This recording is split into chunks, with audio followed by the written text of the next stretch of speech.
Yes, a good morning again from UBC here in Kampala, broadcasting from Nile Avenue, the heart of Kampala, to the various continents of this world, beginning home in Africa. And we thank you who are following us from whichever platform you are using, on your screens, on your phones, on your computers, if you are able to follow us and communicate with us at some point later on. In the studio today, as usual, it's a full board, it's a full house, and shall be looking at a number of issues that concern us as the people of Africa, issues of interest to the people of Africa, and issues of concern to the people of Africa. For the last 2 weeks or so, consequently, we have been with the absence of Rachel. Apparently, she has surfaced. We missed you, Rachel, when we were discussing the issue of DNA. Apparently there was no lady on the panel, and people were saying, hey, we wish, but unfortunately you are not there. It turns out that actually DNA is a very controversial issue, and we heard from experts, we heard from lawyers, we heard from health workers, we had a doctor here, Dr. Namisa, and we thank him for that time, who took us through what DNA means. I don't know if Ndugu Rugarama remembers the definition. I personally evaporated. I don't remember mine. But so we looked at DNA in your absentia, and you missed that debate. But thank you that you are back at least this time. So today, as usual, we normally kick off our discussion with things that have been trending on this continent of Africa, and I'm sure we may go briefly through that, and then we'll get back to our topic of discussion today, because we don't want to spend a lot of time on what has been going through the week, because I know later on I'm told UBC has secured exclusive rights for football, and at one point that there will be screening that the matches that will be ongoing, I think sooner than later today. So maybe the last part of our discussion could be interrupted by the telecast of those matches that will be coming our way. I know Ndugu Rugarama is a fan of football. Apparently I am not, but I know that so I'm not alone here. I don't know what it means. Apparently I'm a footballer myself, but I don't have any of the people I hear talk about. You others are anyway. So we'll be looking at that later on when it happens. In the meantime, I have this. Let me take this opportunity to introduce to you the people we are having in the studio, beginning with Ndugu Rugarama, to briefly tell us what he has that has been trending on the weekend. It has to be brief because we, like I said, we have a very short time to cover today. Ndugu Rugarama. Good morning, dear viewers, and good morning, my Sister Rachel. We've missed you, but I'm glad you're back. Comrade Rumba, we're always together, and Comrade Mututa. The week, I will just really single out two, and very quickly. One is that we have continued to witness the rather serious internal breakdown in the cohesion and workings of political parties on the African continent. You don't talk about FDC. And of particular interest, since I'm here in Uganda, is certainly FDC. But this is not the first time that we are witnessing the kind of rift, because this has happened in UPC, you remember. It has happened in DP. Well, it happened in all parties, actually. Even in movement, when we had our amiable Prime Minister being suspended in the manner he was suspended, or maybe dismissed, I don't know what you want to call it, we almost kind of thought that as a party there was a very serious problem. But this time around, when you witness situations of the whole chairman of the party jumping over the fence, being airlifted, you know, and then there are these altercations like we witnessed at Frontline last night. And of course, this was just a climax because there were other words that were being thrown when behind the cameras. But it would come as a rumor. And this is not just unique to Uganda. We just said Uganda and FDC now because it's what is trending, if trending is the correct word to be used here. But when you go to Zambia, you remember that some candidates at one time were being barred from participating in politics, and being the allegation was that they were even not Zambians. You remember that. When you go to Kenya, what is killing us in Kenya is simply because of the political party differences and people trying to tribalize and colonialize the political parties, meaning that our level of politics, political party politics has not matured really. It is work in progress.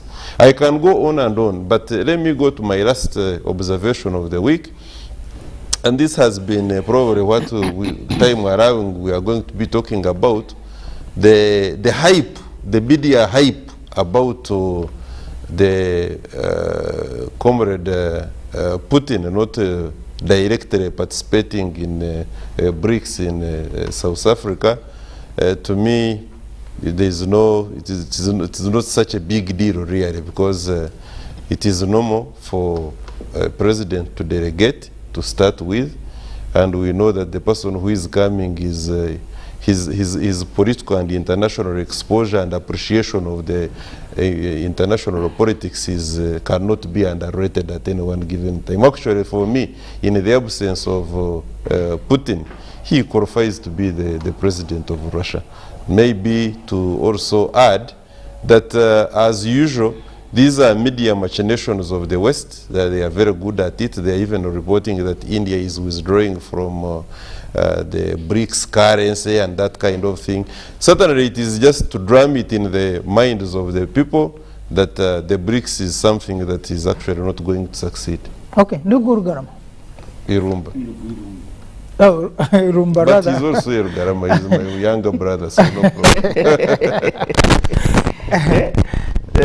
Now, good morning, dear viewers, and I thank you, Comrade Mututa, for hosting us every Friday, and our dear sister here, the only one, Rachel, who has been away.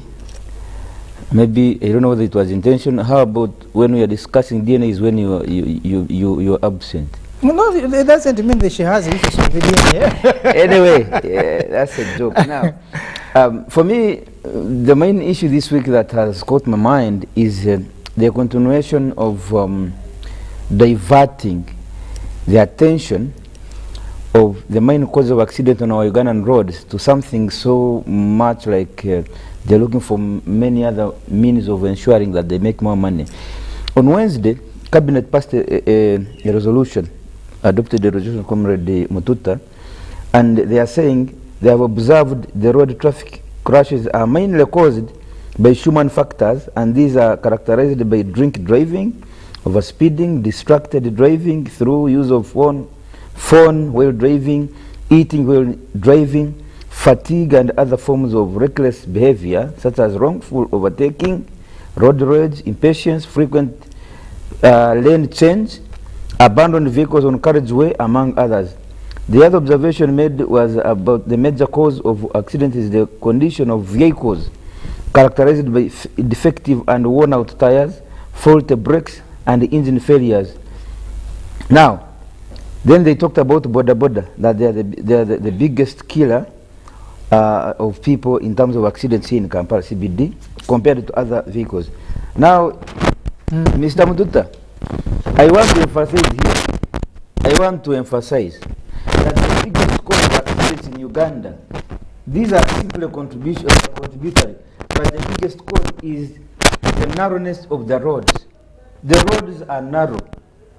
Mr. Mututa, when you look at all these highway roads, they are supposed to be one way. Instead they are two way. I want you to go and calculate. You can even take a tape measure. Cultivate two vehicles bypassing each other. They will knock him. You add, they will knock him actually. Calculate the space of two vehicles bypassing each other on a highway. Then put a path for the border, put a path for the bicycle rider, put a path for the pedestrian And the sheep. and the sheep. I want you to see whether they will fit there. I know Now, that. what is So, happening? Let me explain. What is yeah, happening? because in our time, you are eating in our time. Really? 1 minute. What is happening? Some mafias in the government who sit actually in the cabinet, they have diverted the attention of the president to focus on the main problem. The main problem is that these people have eaten the money for wide roads. They have made very, very narrow roads, and they want to fix all of us there. So when accidents happen, they want the attention to be drawn on other factors, not on the road. That's why here it does not appear. I want the president to look at the size of these roads, the nature of these roads. A road is supposed to have 4 layers. It has 2. They constructed on Monday, on Wednesday it has potholes. So when you are driving up country on high speed, you simply fall into a pit, which you did not anticipate. An accident happens, they say reckless driving. The cause of accidents in Uganda, especially on the highways, is the narrowness of the roads. I want us to take an example. Let's go to Tanzania, let's go to Kenya, let's look at the highway roads. All of them are one way. So why will you meet a head-on collision with another person when your road is one way? I think there will be time, I don't know, because our program looks at a number of our issues concerning us all. Of course, the roads are a big concern to all of us, because every other passing day you are using the road anyway. And we need to have a discussion about these roads. Maybe we'll have to look at the East African community to see how the roads are being made in Tanzania, in Kenya, in Sudan, and when also. These people leave Uganda, they go to benchmark. Yeah. What do they benchmark? So we'll invite any people. Kisumu, Mombasa, see. We'll invite any people. I just came last night from NAD's project. I was told. And we look. These roads are so narrow. And we look at this, and we see we have a discussion to find out where the problem is. Is it the road? Is it the user? Is it the drunkenness? Is it the fatigue? All these, I think, issues that we'll be looking at. And Rachel, the absence was loud. I think one of the local issues at this time is the issue of delayed LC1 elections, or indefinitely suspended, I guess. That's one way of putting it. And the government says they really don't have any way of conducting these elections on account of resources. Sure. 59 billion. Well, They don't have 59 billion. they have a lot of contestation. There's a lot of contestation around that matter. But one of the things that is interesting is that at this point, the Minister of Justice and Constitutional Affairs is on record saying it is not constitutional to extend the term of these expired. They are sure. In other words, these people are holding these offices outside the law as we talk, because that term expired on July 10th. Offices? I think. Well, the local government minister said, well, you can carry on. Is there another way of putting that? Well, Yeah, but it doesn't have the mandate to extend. that's what I'm saying, Yeah. is that at this time, it's a balancing of the resource envelopes against the constitutional requirements. In other words, how can you extend elective office by word of mouth? By saying, please people, keep going. So what I'm saying is that locally speaking, the constitution is again in the limelight. There are people saying you cannot circumvent democratic values. Sure. You cannot, they cannot be convenient, they cannot be wished away. That is really where we are. As you know, Parliament is quite unhappy with elected officers carrying on without another election. There are many people who have expressed their discomfort with this arrangement, but the government has been consistent on a number of fronts, including expenditure on a number of different levels. There have been cutbacks and so on, saying that the public purse is under severe strain.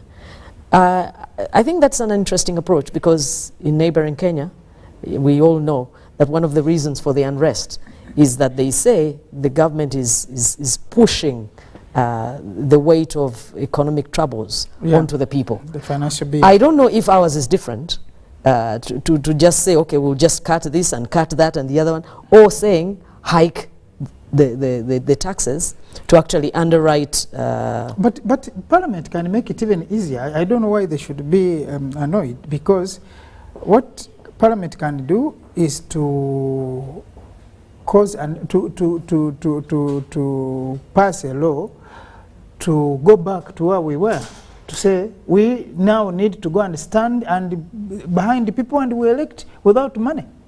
I think for me, the budget will be cut, I think, in a number of times. I think for me, what is of interest in these two scenarios, among others, is that it boils down to the treatment of the populace.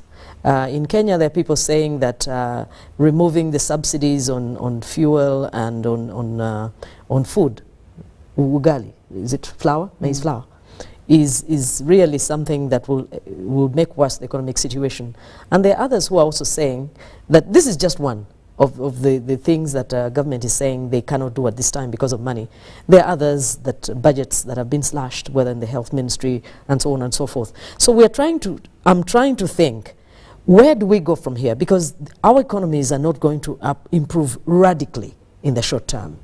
How far are we going to go down a road where cuts left, right and center, or hiking taxes to meet this gap in demand for services? That is really a question I've been pondering these past few days. I know, and now that you have talked about it, let's look at this scenario. You have rightly and observed the issues of money and the democracy and the development. Now, from Wednesday, of course, even before that, we have had this commotion in terms of riots and demonstrations in Kenya. And so, from Wednesday, Azimio opposition leadership declared 3 days of national demonstrations, I think ending today. And as we speak, demonstrations are ongoing. But you also realize that at one point we had sat here and we looked at this issue of demonstrations in Kenya and the benefits, if any, but also the problems that are likely to come out of these demonstrations. But also you can understand, because people are demonstrating against the increasing living costs, that people are no longer able to buy food, they are not able to meet their basics. Someone was saying that even now young men are not able to talk to girls because I think it has also been monetized somehow. Now, I believe that this is not good for Kenya, not only for Azimio, but also even people in the government. But one thing that also comes up, like you're observing, that I think government sometimes is also pushing hard. Even as that is happening, but you are still pushing on with the financial bill. That will increase on taxes to the population which is already bleeding. But at the same time, the Azimio is also pushing for a stance which definitely is being destructive. If people are going to lose their livelihoods, if people are going to lose their lives, because through these demonstrations, over 20 people have already been killed. And I heard the president was saying he's no longer going to allow Kenyans to be killed like he allowed in the past. But, so there must be a middle ground. It is true that Kenya is divided into two. Azimio controls half of the population.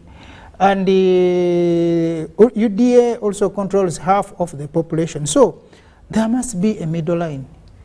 I think, and I believe that Kenyatta was not foolish when he extended that olive And it happened, and it helped that country to calm down. But these high stances, if Azimio is saying, we are going to do this, and then the government is saying, we are going to do this. Last time I heard the vice president saying, we are going to crush them. So this high-handedness is not going to help this country. So I think, like you are saying. Is Azimio expecting the COIF branch? Are they looking forward to the handshake? No, or the claim from the start is that they are supposed to be in the government. Because I heard the Azimio people were saying, I think there were efforts, but you remember they had even put together a committee of parliament for people to talk and agree on what to do. But I think Azimio are not also interested in this. In the past, when they said nusu mukate, so the nusu mukate thing is not going to work at this time. I think it must. But also, when you look at it, the evils of democracy, also the issue of winner takes it all, I think also has a problem. If the winner takes it all, then what about the other people? And Kenya has a history of this. So I think these are the things that people I wanted us to look at, in especially affecting the issues of democracy, but also when Kenya is in trouble, the whole of the region is in trouble. Uganda is in trouble because we share a lot in common. People run this way, the others run the other way. So there must be at least amiable position, a sober move towards ending of this, because no one is going to be a winner if this continues the way it is. I think in the case of Kenya, among other things, the present problems are not new. The only thing is that this is 2023 as opposed to 1963. Sure. But we've said many times that the foundation of the modern African state is problematic, and it's the very reason why these issues keep coming up. For sure by now, because you cannot say that there's been a shortage of efforts to write that equation. You cannot say that the willpower has been wanting. But I think that many of the people, or in many of the instances, the principals in this struggle are people who come to the table with all sorts of agendas, minus the public good. And I really think that is really where the problem lies. The person who's at the helm of this latest unrest, in characteristic style, is of course Mr. Odinga, who has perfected the art of riding unrest for personal gain. Mr. Ruto, or Dr. Ruto, is not to be outdone. He's also determined to foster his own personal brand of Kenyan nationalism. But unfortunately, the little man is suffering in the process. Yeah. I have to tell you, Dr. Nugumututa, that these two gentlemen were once in the same government at the same time. This is as far back as 2007. At that time, Dr. Ruto was the agriculture minister, and Odinga was the prime minister. And at the center of the present struggle that is really focused on the fact that food is now not affordable for most people, out of the unrest of 2007, which we all recall, an arrangement was reached to bring this food subsidy into play. Like I said, Ndugu Ruto was there, and so was Mr. Odinga. But it is interesting that now in 23, when he's the president, he's repealing the same thing. He's putting away the food subsidy. So what causes us to wonder time and time again is why the leaders of Africa learn nothing. Have short memories. They have short memories. If the people of Kenya were to the point of setting their own country aflame, because among other things that food was no longer affordable in 2007, and in 23, the situation may be even more worse, because food security has been going south for a while now. We know that post-COVID-19 stresses are still with us. We know that the country is heavily indebted as we speak. We know that the inequality in Kenyan society, in economic terms, I think is the worst in this region. The rich are very rich and the poor are very poor. The middle class they're in the middle there. There are straitjackets in Kenyan society where it is difficult to rise from class to class. Those rigid structures keep people in a position of continually being at each other's throats. But more than that, the backroom deals are the Achilles heel of Kenya's democracy. Mr. Odinga, in particular, has been a beneficiary of many, many handshakes, the latest being in 2018. He has mastered the art of coercing certain things for his own gain and using the people to talk about a democracy that he himself cannot deliver. Gaining cheap. Yes. He himself, I am willing to bet, cannot deliver democracy in Kenya because it would not be good for him. Unfortunately, the circus in Kenya is also the circus in many other places. Exactly. But people claim they want democracy, but they don't want it.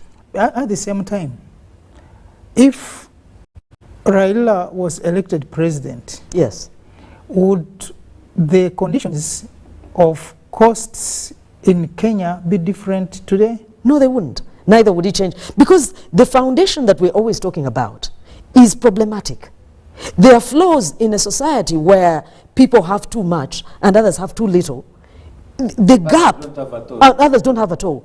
In a place where the resources are enough for everybody, that is a recipe for strife. So Raila cannot change that situation. Ruto cannot, Kenyatta could not. I have said many times that these African nations have to be re-engineered. The software is our problem. This state was inherited from the colonialists, just as it is today. With many, at that time there were these white landowners, wealthy, who control the economy. So today, many of them look like you and me, but it is the same execution of an economic infrastructure that cannot serve the people. So now what needs to be done is, of course, it is true that even if it were Raila, even if it were Kenyatta, even if it were any other person, Kenyatta the first, even within Wajakoye, so the problem is the foundation. Situation would have been the same. Of course. The problem is now the rhetorics, yes, the responses, the thinking, the mindset. So in the end, it is this pretense that there is someone who wants to deliver justice. None of these people wants to deliver justice. It's about staying as long as you can, where you can, and getting the most you can, part-time. Ndugu Irumba. Now, the hustler, quote unquote. Then, because it's no longer, because the hustlers are complaining. Even he has never been a hustler. William Ruto has always been a part of those eating. That cannot be a hustler. But I mean, every other politician, every other season has to look for something, a tag to catchphrase relate with the common man. So he looked for a very, very good tag, and the people actually bought it. I am a hustler like you. The mama mbogas are now crying. Yeah. So right now, security is taken away. So if you are part of us, how come we are even more insecure than the people we think have never been hustlers? Like, because Uhuru Kenyatta has grown up in the first family, you know? He has grown up from the first family. So that one cannot be hustler, officially. But this hustle of ours, quote unquote, William Ruto, how come now you have reached at the table of men and we, your hustlers, are actually crying even more than we used to? So, it's sometimes very good, Mr. Mututa, to give somebody the authority and you watch them. It exposes them further. I have seen some politicians here in Uganda, in the opposition, what they speak, even before they become LC1 chairman, once they take power, they actually become the opposite of what they were talking about. I think you have seen this, Comrade Rugaram. Some members here in the opposition, with the little power that they have, how they behave, how they act, how they live, it is exactly the opposite of what they were talking about. So this is very imminent now in Kenya's politics today, that the hustler, the so-called hustler, today, he is the fellow real hustlers, actually himself, than they were when Uhuru, who is officially not a hustler, and others were in power. Now, what's the problem? The problem is what she has just described very ably. I couldn't have said it better than Rachel. The template, the software that we African nations, most of us are still implementing, is not ours. Mr. Mututa, today there are still countries that subscribe to CHOGM. What is CHOGM? Do you know what a country pays to remain a member of CHOGM? A country pays. Why am I paying? Whom am I paying? Yeah, but then that's notwithstanding. Do you need to go to another Harvard to be told that when taxes are increased, the last person, the common person is the last user and will be affected? Because, like we were saying, that the government of Kenya, for example, we are talking about Kenya, needs money to run its activities, needs money to be able to deliver to the hustlers what they promised them. The money they told them to be given every other time. I think it was Azimio that had promised some kind of funding to the youth. So they will need that money. So how do they get this money if people are not being taxed? No, Kenyans have been paying taxes. There has never been a problem with taxes. The issue is, why are we paying and what are we paying for? The people are not getting, they're not getting their worth, Mr. Mututa. Yes, Kenyans are paying taxes. They're collecting taxes every day. That's why Kenya is there anyway. But the issue is, for what am I paying? Why am I paying? That's the issue. People, the leaders, the politicians collect so much, then they said so little back. So if it's a weighing scale, it is like this. So I cannot continue being like this. People have to complain. And this time round, it's unfortunate that they're complaining to one of them, supposedly. Isn't it, Roger? Yeah. Someone who pretends to be one of them. This is the person now they're looking at. Actually, he's, like taking away even the little that they had. Look at the land tenure in Kenya. Even when the colonialists left, these parcels of land have never gone back to the real Kenyans. The Kenyatta family. The Kenyatta family. Yeah. They're the single largest landowners in Kenya. Yes. So that is not to say, I guess, I'm sorry for interrupting you, okay. But the long and the short, Ndugu Mututa, is that we all, I think we have agreed many times here, that the key interest of the white man is to make sure that sufficient numbers of Africans are never economically empowered. Because when people are empowered, they have a problem. So the white man, during his time at the helm of our affairs, ensured that he stripped the best of what we had, including human beings, in the slave trade and beyond. And then after the slave trade, he took the cotton and he took the copper and he left you peanuts. He left that foundation. The foundation today, whether it is you, Mr. Mututa, if you became president today, you would find a model that allows most people to remain impoverished. So, but do you think, can't you see that happen? What do you need definitely to be taken to the hospital to be operated to see that your people need the money, and if you empower this society, that society will be able to be self-sustaining? Let me tell you why it is always a dilemma, or why execution is difficult. Is because the cost of changing this system is so high, leading even up to death. I know. So most of our leaders are not willing to die in the name of true liberation. The ones of yesteryear, the Mandelas, they were willing to die.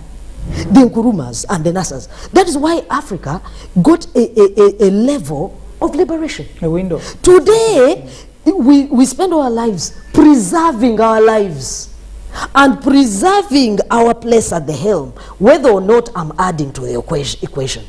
That is the difference between leaders today and the ones of the past. Ndugu Lugarama. So, Yeah. hustlers are still hustling. And as we speak, I think I'll check, but the president had assured Kenyans there will be no more in terms of demonstrations. I think it happens, and I hope. And as Mio is saying, today we have a mother of all demonstrations.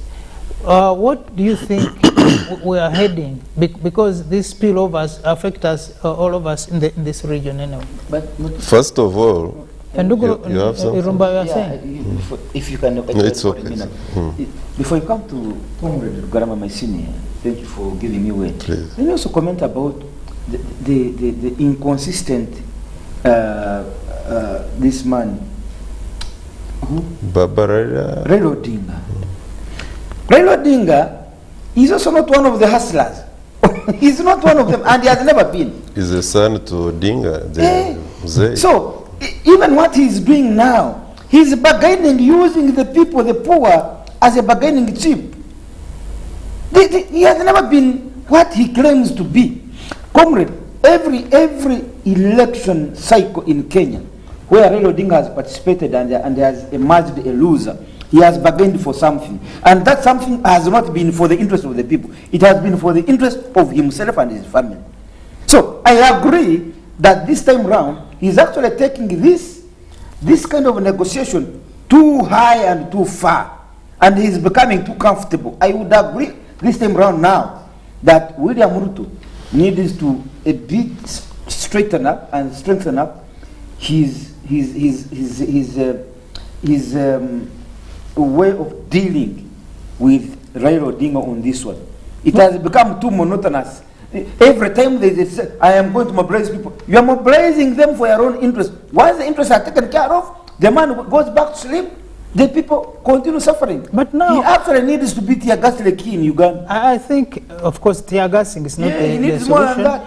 Even because some people on the street. what is happening It has that become a nuisance. that might be Raila has now gone into a spirit Not true. than being just a person, because what is happening that even if Raila doesn't go to the street today in Nairobi, like is the case, he's not going to go in the street today, I'm sure, but people are rioting without him telling them so. So maybe other than looking at Raila, but also look at the issues why people are going the streets he too. has become a demigod. Yes. Anyway, Comrade Mututa and my dear fellow panelists and our viewers, the history of Kenya as a republic, right from when, quote unquote, it attained independence, or even before it attained independence, through the war, the Mau Mau War, Yes, exactly. which was largely led by the Chukuyu. And we all remember the Leonard Kimathi. And yes, the hero of the Mau Mau. And even at that time, later upon his death, but fortunately, Kenya becoming or regaining independence, the troubles through which Mzee Jomo Kenyatta and his brother, the Mzee Odinga then, the father to Raila. Omoro Odinga, Raila, we arrive to the fact that even at that time, there were accusations from a section of the Kikuyu that the other tribes hadn't contributed enough to the regaining of independence of Kenya. From that time, upon the death of the founding father, Jomo Kenyatta, there were altercations. Even when a Kalenjin was, it is said, blessed to become the president, that is Daniel Arap Moi, it had to take the efforts of the insiders that Daniel Arap Moi becomes the president. Also, history is littered with intelligence information that those who thought that the Kalenjin would not be the president of Kenya, and they thought that it is only the preserve of the Kikuyus, Yeah. made more than 10 attempts on his life. The typical late Daniel Arap Moi was not a tyrant, neither was he undemocratic. In fact, those who know him say he was sober, considerate, and he was a reserved man. But the altercations and the efforts that were made by the other tribes against him turned him into what he finally became. And we all know what it was during the reign of Daniel Arap Moi. When he left power, the tribal fights to make sure that we preserve the Kikuyus in power, referring to their colleagues, especially the Luos, as house girls and house boys, and that is what they were Capable. good at. Yes. Fortunately, I'm talking to a group of people here, the panelists, who are very well versed with the history of Kenya. And our audience, I will not take anything away from them because I'm also equally sure that they know what we are talking about. Why am I saying this? When you look at the alliances, because my colleagues here have correctly said it, the Dr. William Ruto here, Sev Gachagua, the Omoro Odinga, these people were in one camp at one time, and they were doing work together. It therefore tells you, because even Kenyatta, you remember, when Uhuru Kenyatta, that is, when he was indicted, and he had to leave the power to the now president, and he went and he absolved himself. It is even said that what they did to make sure that there was no evidence to sustain the charges and later on prosecute at ICC is also said not have been good if history can remember what actually happened. We know that the elections in Kenya at one time, forget the Dao Chibukati, who has been demonized by the opposition, had at one time to take the hand of one of the people who had, whose thumb was actually controlling the safes, or a safe where certain key information was kept.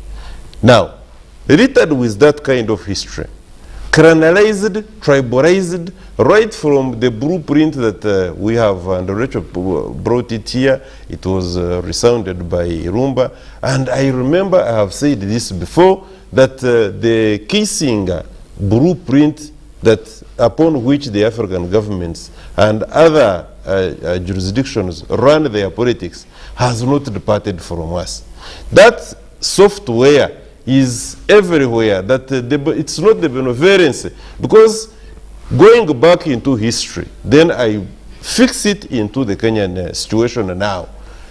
You know that it didn't have, it took much more than the benevolent leadership of a man like Osejefo, Dr. Kwame Nkrumah in Ghana, that even when he was so good and he had the beautiful programs for the Ghanaians, he still lost power and he was replaced by a stooge.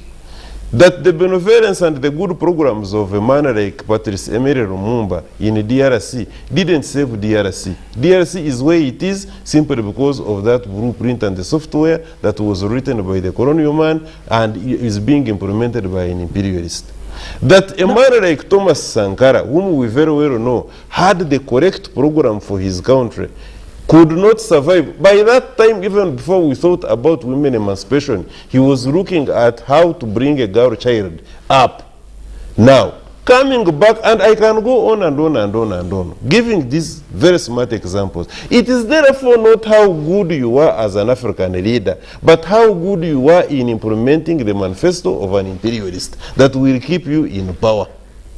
I said here, and I repeat, that what we have to do, therefore, is not to pretend about anything. Those, and I'm not saying that, by the way, some leaders are not selfish, and they don't do things for only themselves, and they forget about the masses. But the bigger picture is, regardless of what you do, as long as the imperialist sees you as somebody that is not doing the bidding of what the World Bank and International Monetary Fund require you to do, you will either be deposed from power, and if you fail, then they will go in and get you out completely by way of assassination, like they did to Gaddafi. But then, well, that is an issue. Because I wanted to bring it to Kenya now to show you that actually the problem is not that the food prices, the prices of the kawunga is high. Immediately after we had come from the shocks of COVID-19, the entire world, and Africa in particular, was suffering high prices in fuel. And Not when fuel prices, up to now, but at that time it was worse. So, up to now, we still have those shocks. Now, it is not unique to Kenya that the fuel prices, which fuel, for instance, does Kenya produce? If Nigeria, which produces oil, is having increased oil price, and that's another debate, we can go to it later, is having problems with increased fuel prices. The cost of fuel or at the pump is so high that you cannot even believe that Nigeria produces oil and is one of the leading producers of oil, globally speaking. Venezuela, away from African continent, which is actually the leading producer of oil and the best type, if you like, that during the time of Pompeo and Trump, they had to enhance the sanctions against Cuba and Venezuela and want to impose an opposition leader as the legitimate leader. That hypocrisy is also still suffering that. It tells you of the global politics that we are suffering. Now, I want to tell you, therefore, that the spirit of not admitting or conceding defeat is what is disturbing Kenya. What we are experiencing in Kenya, the way, and I have said this, I repeat it, I'm not ashamed to, because it is a fact. What used to be called an invisible hand of the white man is no longer invisible. We know what Dr. William Ruto has been doing, his public utterances at the Pan-African Parliament, wherever he has been invited, his strong views against the machinations and manipulations of imperialism, and how he has recommended that Africa must get together, of course standing on the shoulders of our forefathers, who have seen that it is very important for Africa to regenerate herself, like was exposed and talked about by our own founding father, of president of ANC. What we are experiencing in Kenya is a spirit that has gripped majority of the developing democracies, where they allow the imperialists to manipulate, like they are manipulating Odinga now or Moro, to make sure that he keeps the government in check. What is disturbing Kenya is Omoro being used, allowing it to be used with his group, to be used by imperialists to make governance in Kenya impossible, riding on just sluggish excuses such as the prices of commodities But are high. Nduguru Garama, let me inject here. Yes, please. It is true that this old man, Raila, they call him Baba, is pushing for, maybe pushing for an agenda which is not for Kenyans, because when you look at the economics, the destruction of businesses, the close down of, really, you know, at the same time when the country is doing so badly that you need to make whose money. interest, for instance, Yes. are the supermarkets being rooted? Yes, then you realize there's an agenda, but at the same time, I think the way the government of Ruto is also behaving, like they have just fallen from the mass. Even when people are saying we are doing so badly, saying Temunaba, we are increasing on the taxes this time. No, in the first place, let You me see, tell you, so in the first sometimes- place, before they coming into power, by the way, of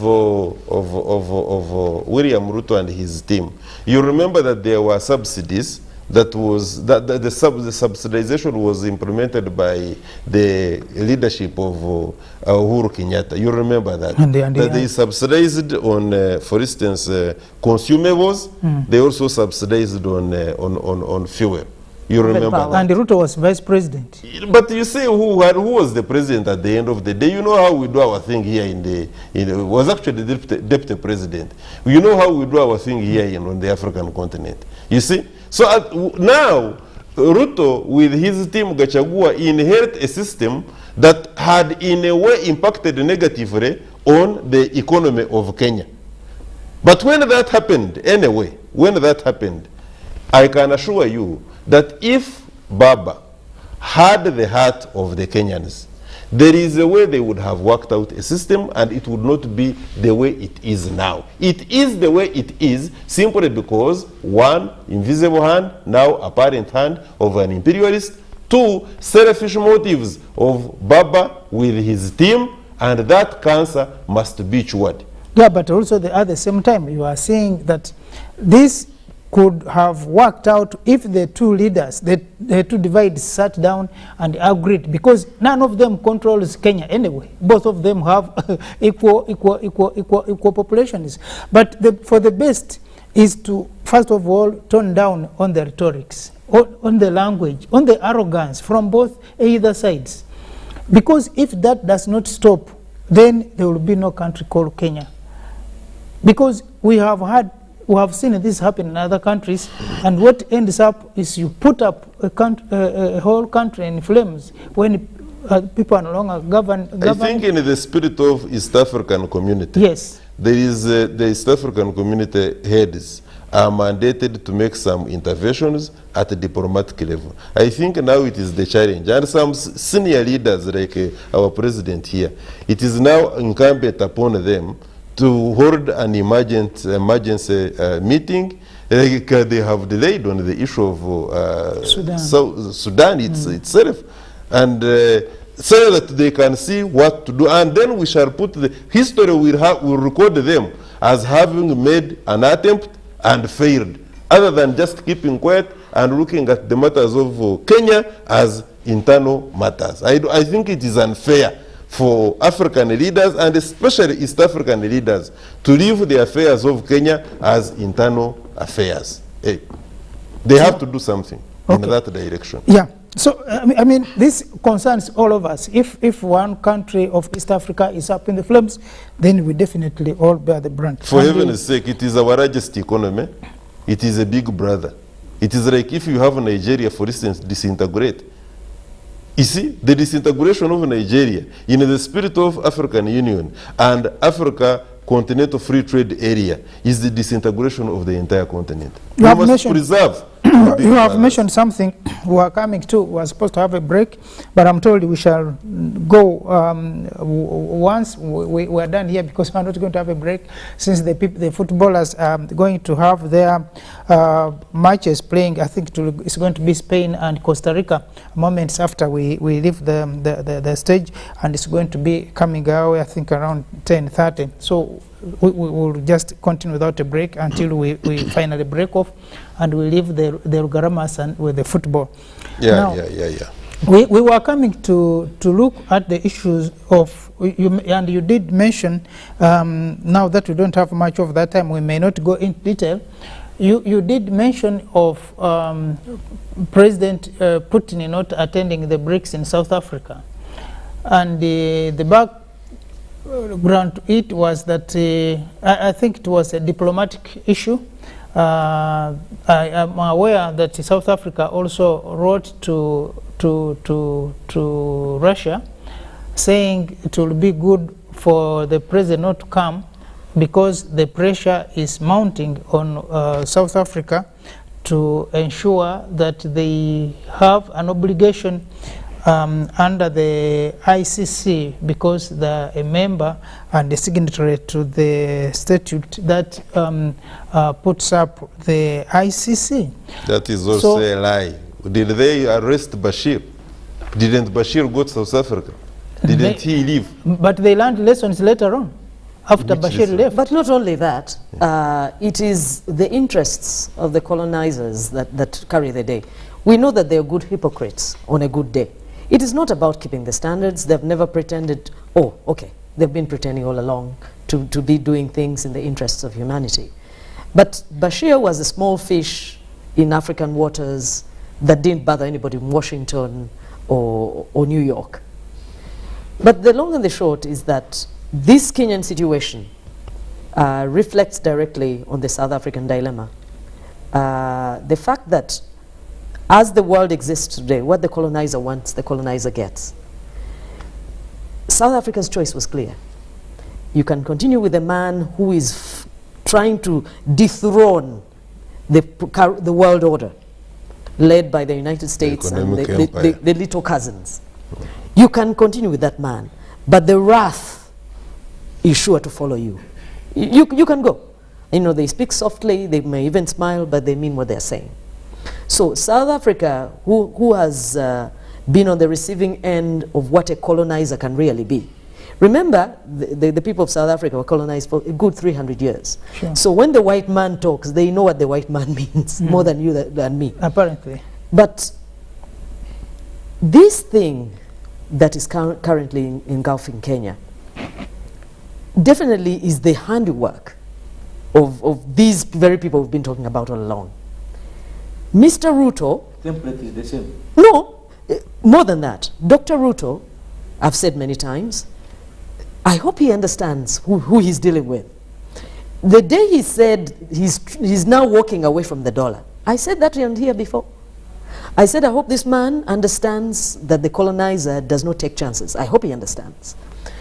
Before I knew it, he was talking about the people of Africa. Please let us increase intra-African trade, East African trade, and so on and so forth. I said, well, I hope he understands who he's dealing with.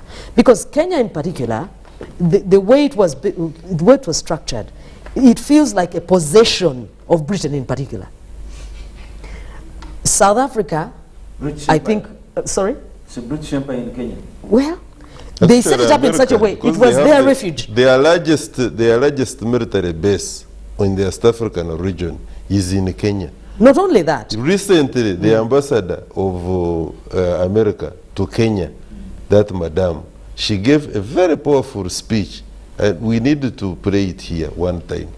so the way Kenya was the seat of the British in Eastern Central Africa, Yeah. and of course South Africa was the capital of all British excesses in the African continent. So what we're trying to say, they frown very much on anybody who attempts to get Kenya where Kenya must be. They have invested heavily in retaining their model in Kenya in particular. Yes, they have invested very, very heavily in terms of, we're talking about people who are educated in Harvard and educated in Denmark. They have invested heavily, educationally, heavily, even agriculturally. Many of those colonizers still hold big tracts of land in Kenya. So Kenya is not treated like Uganda. Kenya is not treated like Zaire. That is why they have also invested heavily in making sure that Kenya does not go into outright war. Kenya would have gone into outright war a long time ago. But they invest in keeping them in a crisis whenever their interests are endangered. The strategic importance of Kenya to the imperialists, especially Britain and America, can never be overemphasized. Yes. And so they keep them on tenterhooks. If they get a man in office and he's not talking the line, he's not walking the line, they'll invent the situation. Which Ruto is not doing, by Which, the way. and Ruto is yet to see how much the white man will do. Can do. But the long and the short The machinations is that this is not about the cost of living. This is not about, after all, Kenya is the only true middle-income country in this area. So it is not true that the disparities in Kenyan society are the problem here. They are worse in Uganda, they are worse in Burundi, they are worse in Zaire, they are worse in Sudan, they are worse in Ethiopia, they are Talk worse in about Somalia. Burundi. Yes, thank you. So it is not true that the Kenyan situation is worse unique. than any other on the And continent. honestly, Ndugu Mtuta, you don't expect to call Pan-Africans here. And we are going to be radiating to the outside public to tell them that the problem in Kenya, the civil unrest is as a consequence of increased... No. You don't have to Because, say that. like Yeah, I but- said, the situation is not worse in Kenya than in Senegal, than in Ghana.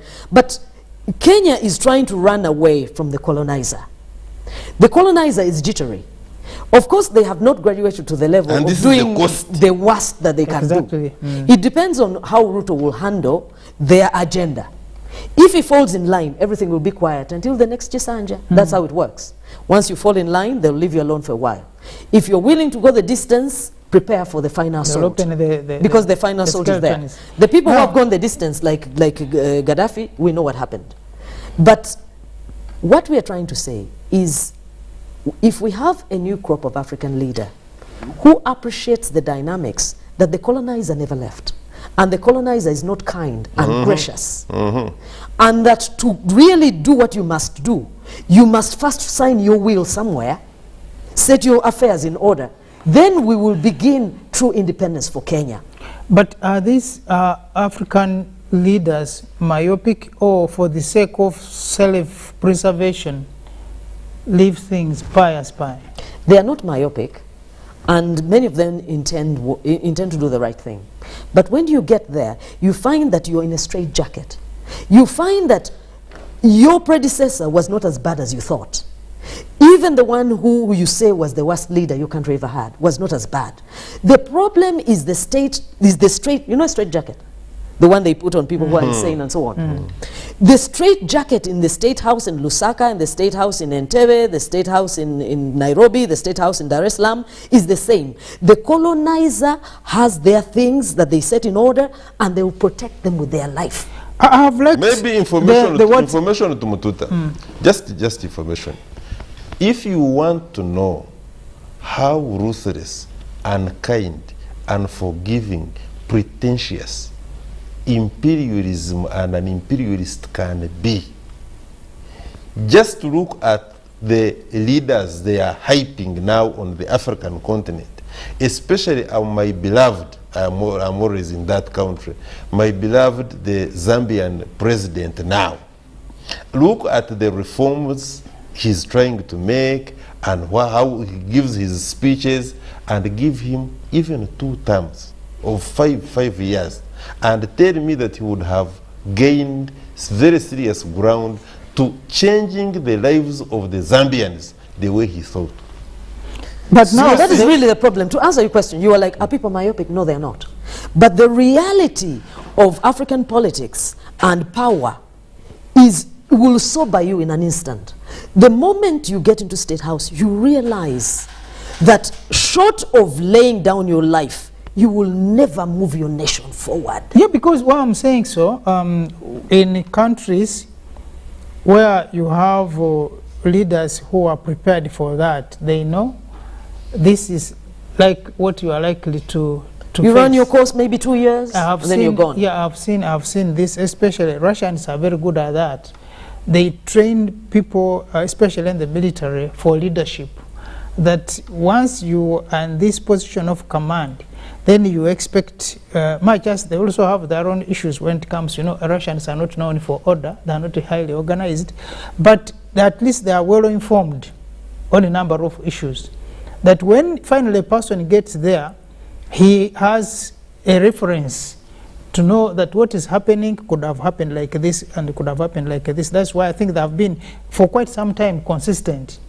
But what happens with the African leaders is that a person comes in power, and Ndugu Rugarama was talking about the opposition in particularly in Uganda. I think we shall also have time to look at the opposition in Africa. The same, much as we're talking about leadership in Africa as having same problems, the opposition in Africa, the same disorganization. So I think the template is the same. Other than being, but then how do you collect these people, put them in the same place, and they behave the same way? You know, it is like, because the colonizers, unlike us, the British and the Belgians, the Germans and the French, have common interests, and they know them. They may speak French and the other one speaks English, but their interests are the same. So when an Englishman goes to Norway, oh no, those are the same. When an Englishman goes to Nepal, he will do the very same thing that a Frenchman would do in Senegal. Because their place is to dominate all resources, to dominate humans, to dominate mountains, to dominate trees. However, whether you do it in Italian, whether you do it in French, whether you do it in English or Italian, as long as the results are the same. So for them, the template, when someone comes from Italy to go to Morocco, the results will be the same. The people will be impoverished. I think Ndugu Irumba will say something there. But I think the problem has been the information, the lack of exposure, the little knowledge. One said, call it small knowledge. The small knowledge that Africans have. When there is a lady who told me she was in Karamoja. She's a German lady. She was in Karamoja, and there were these girls who were moving around. They were not girls, they were boys moving around with stones that they were carrying in a kavera, and they didn't know which stones are these. Maybe minerals even. Yes, of course. Then the lady said, "Say, Mzungu, can you buy this?" Then the lady said she gave them 5,000, and they gave her the whole thing. Now, when she was checking, there were even minerals in that kavera that could cost thousands of dollars. But the Karamojong didn't know what they were carrying. So this is what happened to the Africans. We are just carrying what we are carrying, but we don't know what we are carrying. And someone tells you, we shall come, in your country, we shall make for you roads, we shall build for you schools, and you can be a very good partner. But they don't tell you they are taking your things, but they are giving you support. So they say, we can even help you to do the mining. But if they are doing the mining, then they are going to provide the market. No, Ndugu Irumba will say this, I know. Let me tell you that actually Africa knows now. The problem we have is that we are not allowed to express what we know.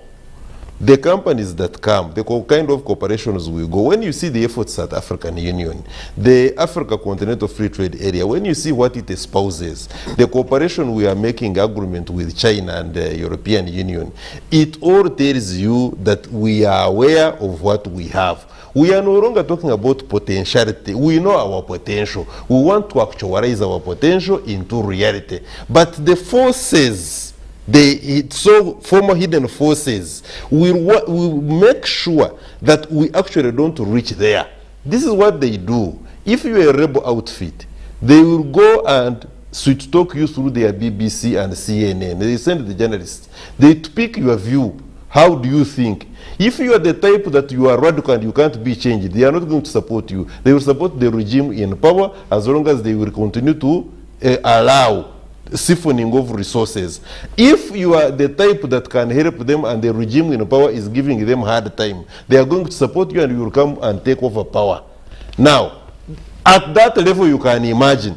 Therefore, in a nutshell, I'm saying that the imperialists, like we have agreed here, actually, the colonialist never left. He came into a new format, and he is alive and well. We need to be aware, and we need to decolonize the mind and carry out another revolution. Because that is then revolution. What comes in that, why can't we then see look at this in the face, and we know we are not going to play this music like one say, well, can't we have a stop to this? And Ndugu Irumba to come in. Actually, it would be unfortunate if we thought that the African leaders don't know what they are worth, or even don't know what they are doing, or even that the citizens in those respective countries do not understand their worth. Comrade Mtuta, the problem with Africa has majorly been the fact that wars, liberation wars, are fought in isolation. I want you to remember the words, the actions, the intentions, the mindset of Comrade the late Muammar Gaddafi. Put it into perspective with what Ruto started yesterday. Pombe Magufuli. Pombe Magufuli. Where are they? We are talking about the late Magufuli and Gaddafi. Circumstances under which they You died. get? Patrice Lumumba. Hey. Samora Machel. So it is not that these leaders. Amilcar Cabral. Hey. Thomas Eduardo Sankara. Mondlane. Hey, it is not that they don't understand. The problem has been failure to collectively fight for our interests as a continent. Gaddafi was fighting the other day. Most of the African leaders were analyzing. I think here he has brought small guns. Here he has small armies. Here the technology is poorer. You know, here he would have done like this. They even go into these conferences, AU, or AU, no, AU. The General Assembly, UN General Assembly. They go there to contribute ideas, not contributing. You have seen the other day when South Africa allegedly tried to send some armory to Iraq. I don't know what they are sending. Most of the African countries were simply debating, is it right or not? Yeah. So even on the African war front, there are those who are simply spectating. But finally when you are subdued as a continent, you suffer the consequences. Right now, what William Ruto is saying, even Uhuru could have said them. But I think Uhuru, having grown up in the first family, remember, I think he knew most of these things, that when you speak this will happen. Now, William Ruto is adventuring. Yeah, so but Rachel, from his adventurous activities, he will, everywhere he's touching his hand, there is a button, and it's a red button. Yes. Let me tell you. So, Rachel, let me finish up my point. What Raila Odinga is doing right now is what the white man is actually instigating, so that William Ruto can realize that we can remove you. And that's the reason why Uhuru Kenyatta was quiet. The 2007 Uhuru Kenyatta and Raila Odinga impasse. If Uhuru was not playing in the hands of the colonizer, he would have left, would have gone. So they can instigate the public against William Ruto. So William Ruto, I'm very sure, this sweet things has been speaking at the UN General Assembly and so on at these international conferences. I am sure people are clapping. After clapping, they go home and sleep and start watching TV. So now these riots happening in Kenya. Most of the African leaders are watching. They are not even calling him to advise him. No, they are watching.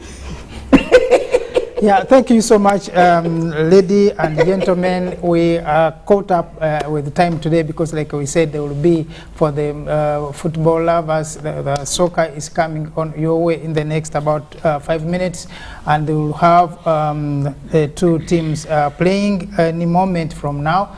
And for us, we shall have to end it here until next Friday, when we shall meet again. Of course, they have eaten in our time, but we still be here next Friday, and we wish you the best of the weekend. In the meantime, we wish you to enjoy soccer, for those that enjoy soccer, but also have a nice weekend until next week, when we shall meet again, inshallah.